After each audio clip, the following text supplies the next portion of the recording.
when it comes to NATO and the way Trump was addressing the negotiations and how, many people said, these are your greatest allies, why are you doing that?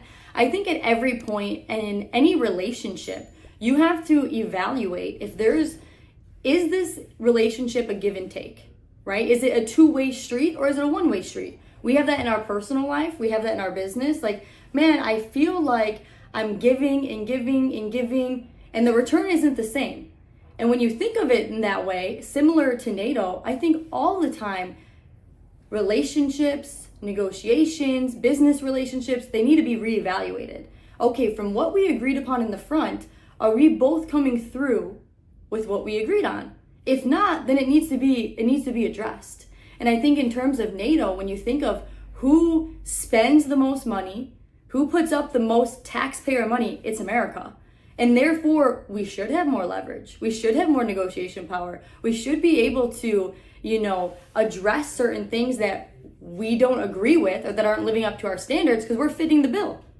And so in my opinion, as someone who is American and having a leader who's willing to negotiate and not just be a yes man to other political leaders, I like that.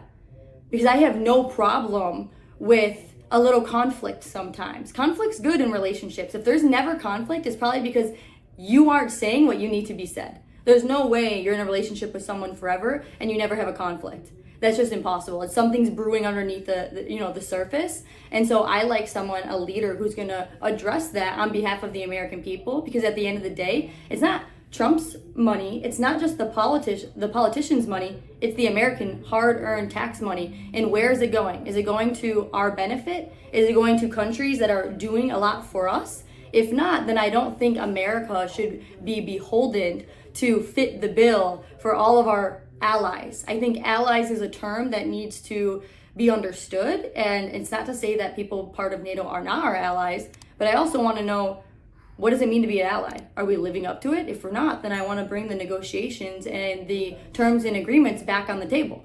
And I'm okay with that.